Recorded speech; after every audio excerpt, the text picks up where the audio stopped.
Welcome back. Bharat Pak మధ్య కాల్పుల విరమణ అమల్లోకి వచ్చిన గంటల వ్యవధిలోనే సరిహద్దుల్లో పాక్ మళ్లీ కవ్వింపు చర్యలకు పాల్పడుతూనే ఉంది. జమ్మూ కాశ్మీర్లో పాక్ ఆర్మీ కాల్పులకు తెగించింది. పంజాబ్లోని అమృత్సర్లోనూ కాల్పులు జరిపింది. పేలుడు శబ్దాలు రావడంతో అమృత్సర్లో రెడ్ అలర్ట్ ప్రకటించారు. ప్రజలు ఇంట్లో నుంచి ఎవరూ బయటకు రావద్దని అమృత్సర్ డిప్యూటీ కమిషనర్ ఆదేశాలు జారీ చేశారు. మరోవైపు శ్రీనగర్, జమ్మూ, ఫారోజ్పూర్, పఠాన్కోట్, బికనీర్తో పాటు రాజస్థాన్ సరిహద్దుల్లోని బార్మార్, జైసల్మేర్ నగరాల్లో విద్యుత్ సరఫరా నిలిపివేశారు. తదుపరి ఆదేశాలు వచ్చే వరకు బ్లాక్అవుట్ అమల్లో ఉంటుందని ఆదేశాలు జారీ చేశారు.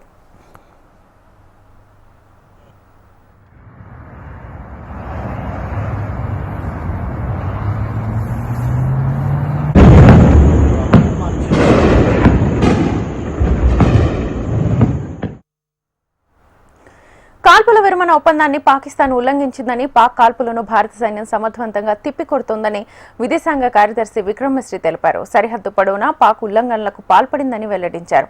పరిస్థితిని ఎప్పటికప్పుడు సమీక్షిస్తున్నామని, ఉల్లంఘనను తీవ్రంగా పరిగణిస్తున్నట్లుగా తెలిపారు. కాల్పుల విరమణ ఉల్లంఘనపై తక్షణ చర్యలు తీసుకోవాలని పాక్కు సూచించినట్లుగా వెల్లడించారు. సైన్యం పరిస్థితిని నిశ్చితంగా పరిశీలిస్తోందని, కఠిన చర్యలు తీసుకోవాలని సూచనలు ఇచ్చామన్నారు. కొన్ని గంటలుగా పాక్ కాల్పుల విరమణ ఒప్పందాన్ని ఉల్లంఘిస్తోందని తెలిపారు. ఇది అత్యంత दुर्मार्गमनी अन्नारू। जवाबी कार्रवाई कर रही है और इस सीमा अतिक्रमण से निपट रही है। ये अतिक्रमण अत्यंत ही निंदनीय है और पाकिस्तान इनके लिए जिम्मेदार है। हमारा मानना है कि पाकिस्तान इस स्थिति को ठीक से समझे और इस अतिक्रमण को रोकने के लिए तुरंत उचित कार्रवाई करे। सेना ने इस स्थिति पर कड़ी नजर रखी हुई है और उसे किसी भी अतिक्रमण से निपटने के लिए ठोस और सख्त कदम उठाने के लिए आदेश दे दिए गए। For the last few hours, there have been repeated violations of the understanding arrived at earlier this evening between the Directors General of Military Operations of India and Pakistan. This is a breach of the understanding arrived at earlier today.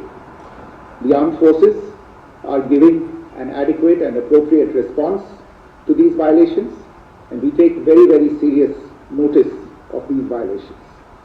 We call upon Pakistan to take appropriate steps to address these violations and deal with the situation with seriousness and responsibility.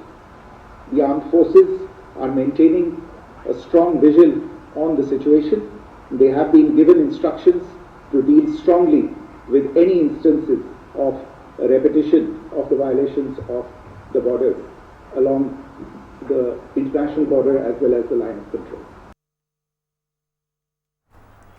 రెండు రోజులుగా సరిహద్దుల్లో జరిగిన తమ దాడుల్లో భారత్ భారీగా నష్టపోయిందంటూ Pakistan social మీడియాలో ప్రచారాలు చేసింది.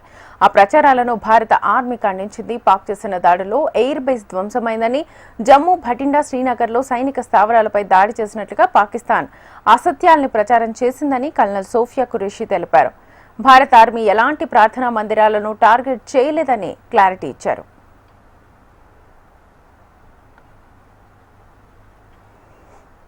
पंजाब के एयर बेस स्टेशन को दागने की कोशिश की।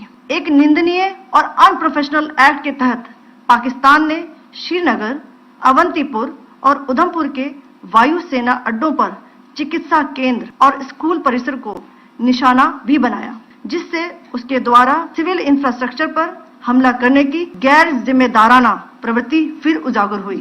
पाकिस्तान द्वारा सैन्य ठिकानों को जानबूझकर निशाना बनाने के पश्चात भारतीय सशस्त्र बलों ने त्वरित व सुनियोजित जवाबी हमले किए। Technical installations, command and control centres, radar sites और हथियार भंडार को चुनकर निशाना बनाया गया।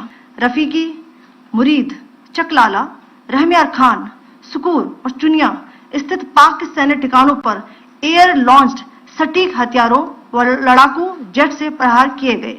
पसरूर स्थित रडार साइट और सियालकोट का एविएशन बेस भी प्रिसीजन एम्युनिशन से टारगेट किए गए। इन कार्रवाइयों के दौरान भारत ने कम से कम कोलैटरल डैमेज की क्षति सुनिश्चित की।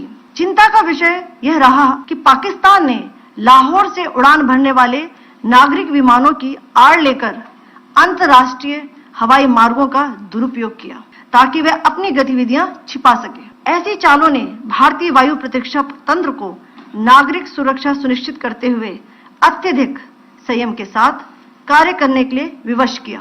साथ ही साथ पाकिस्तान ने मिस इन्फॉर्मेशन का सहारा लेते हुए आदमपुर स्थित S-400 प्रणाली, सूरतगढ़ व सिरसा के हवाई अड्डों భారత్ దాడుల్లో పాకిస్తాన్ తీవ్రంగా నష్టపోయిందని వింగ్ కమాండర్ ఓంకార్ సింగ్ తెలిపారు. పాక్ ఎయిర్ బేస్లు ధ్వంసం చేశామన్నారు. ఏడివేషన్ సిస్టమ్, రాడార్ సిస్టమ్లు, కమాండ్ కంట్రోల్ సెంటర్స్ ని పాక్ కోల్పోయిందన్నారు.